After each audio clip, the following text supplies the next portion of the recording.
Car maker जो है ना, इन्होंने रिसेंटली जो मुर्गी वाले हैं ना, उन ये चाह रहे हैं कि हम भी वहां पे ना बाहर एक तख्ती के ऊपर लिख के लगा दे आज का रेट क्या है गाड़ी का।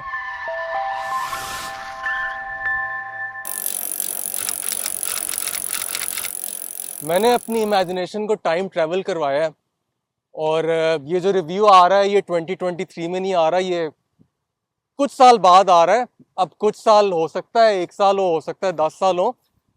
लेट्स सी कहाँ तक टाइम ट्रेवल किया है हमने। जो अलार्मिंग हालात जा रहे हैं हर चीज के, इन्फ्लेशन के, फ्यूल के, गाड़ियों की प्राइसेस के, मुझे नहीं लगता कि गाड़ियां जो सी हैं वो लोगों के लिए अफोर्डेबल रहनी है। और ऑन द प्लस साइड बहुत अच्छा एक फ़ायदा होगा इस चीज़ का, वो ये कि सेहत अच्छी बनी रहेगी आपकी। सो ये एक भलाई हो रही है हमारे साथ। क्या है यार, मतलब जहाँ जाना होता है आप गाड़ी स्टार्ट करते हैं, गाड़ी पे चले जाते हैं, निकले, साइकिलिंग करें, एक्सरसाइज भी होगी, आपकी सेहत भी बनी रहेगी। अगर आपको याद हो, कुछ अर्सा पीछे चलते हैं, आपने अगर हमारे रिव्यूज़ देखे हैं तो मैंने एक बात की थी मुर्गी के रेट वाली। With in a span of few weeks Toyota ने 2 दफ़ा प्राइस इंक्रीज की है। और बाकी भी सारे अब यही करने लगे हैं। लेट्स सी कहाँ जा रहे हैं हम, मेरी तो समझ से बिल्कुल बाहर है।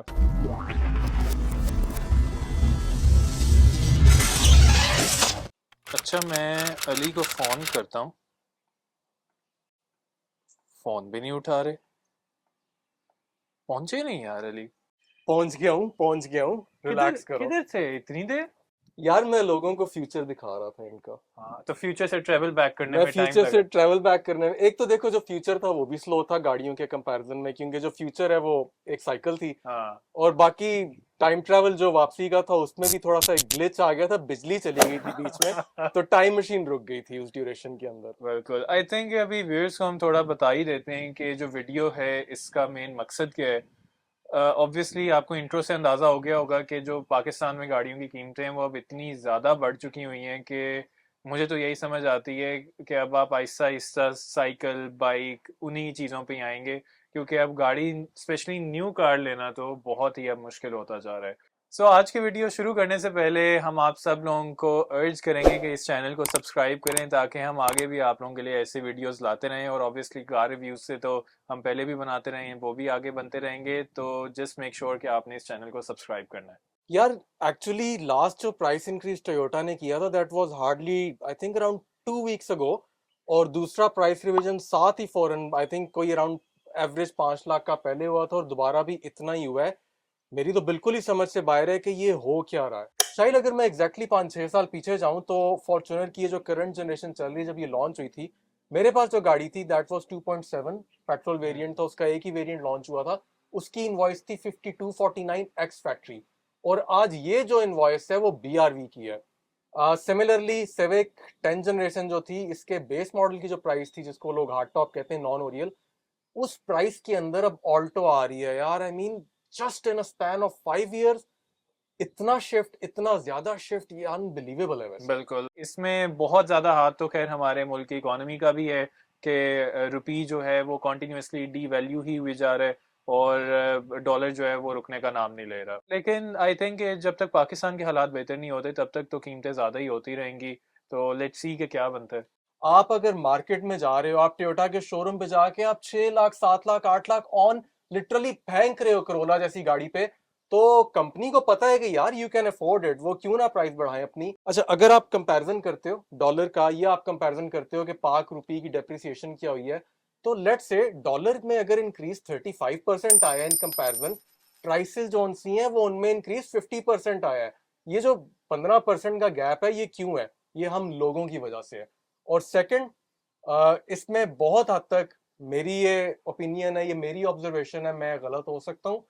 मेरा ख्याल है कि बहुत मेजर हाथ जौन सा है वो कार मेकर्स का अपना है। एग्जैक्टली अक्रॉस द बॉर्डर, हमारा नेबरिंग कंट्री है इंडिया, इकट्ठे हमारा इंडिपेंडेंस जौन सा था वो हुआ था exactly at the same time. उनकी लोकलाइजेशन देखो आप, उनकी ऑटो इंडस्ट्री को देखो आप।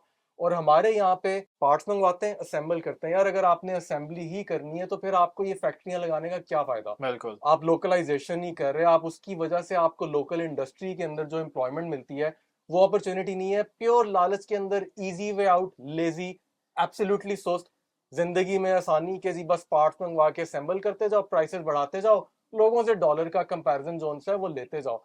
तो यार भाई फिर फायदा लोकल ऑटो इंडस्ट्री का आपको।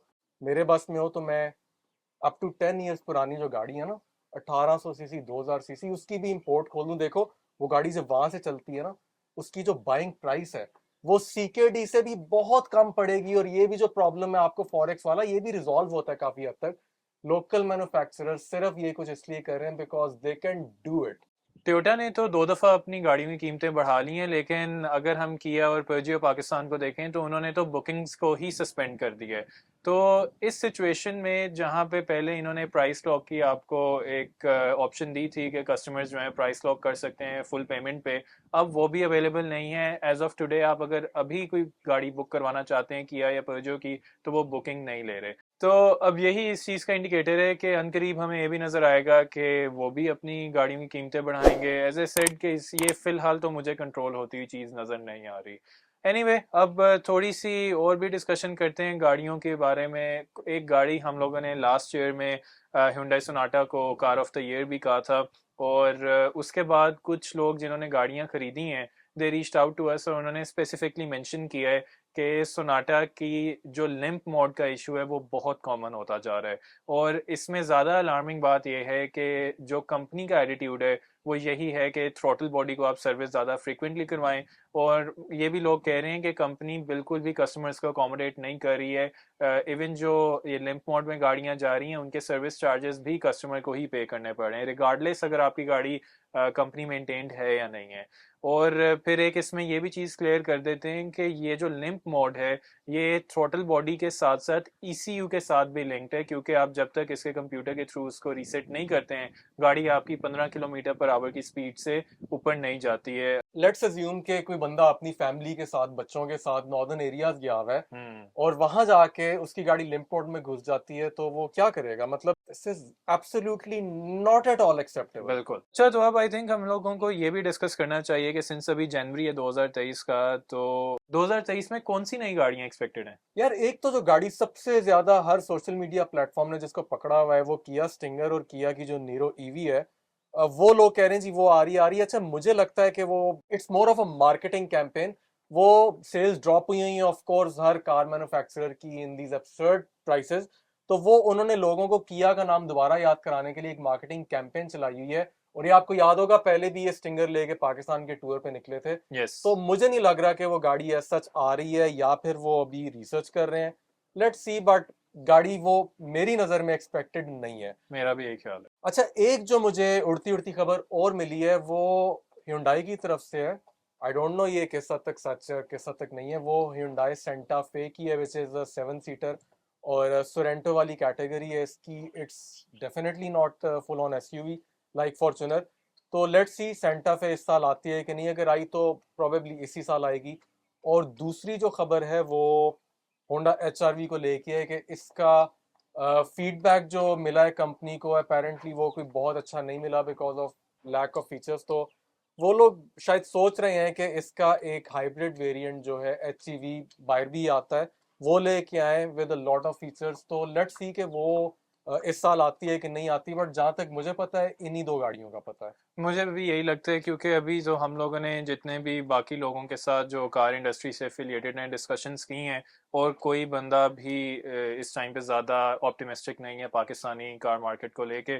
और उसके अलावा अगर आप लोग HRV का डिटेल रिव्यू देखना चाहते हैं तो आप टॉप राइट बैनर पे भी क्लिक भी कर सकते हैं। अच्छा इस सारे सिनेरियो के अंदर एक बहुत लोगों को उम्मीद थी कि जो चाइनीज मैन्युफैक्चरर्स पाकिस्तान में आएंगे उनकी गाड़ियां सस्ती होंगी और लोगों के पास अफोर्डेबल ऑप्शंस रहेंगे, लेकिन अनफॉर्चुनेटली पाकिस्तान में वो भी जब आए हैं उन्होंने अपनी प्राइसिंग जो सी हैं वो ऐसी रखी हैं कि उनमें बहुत ज़्यादा फर्क नहीं है। वेराज ग्लोबली आप किसी भी मार्केट में जाओ, चाइनीज गाड़ी जो है वो बहुत ज़्यादा सस्ती होती है एज कम्पेयर टू कोरियन और जापानीज काउंटर पार्ट्स और कॉम्पिटिशन। लेकिन यहाँ पे वो उम्मीद जो सी है वो भी अब मुझे तो कोई खास नज़र नहीं आ रही। सवेर ये तो अभी तक की हमारे पास जो कार इंडस्ट्री से रिलेटेड अपडेट्स थी हम लोगों ने आप लोगों के साथ शेयर कर दी हैं। अगर आप लोगों के पास कोई अपडेट्स हैं तो कमेंट सेक्शन में ज़रूर हमें बताइएगा। हम आपको नेक्स्ट वीडियो में मिलेंगे। अल्लाह हाफिज।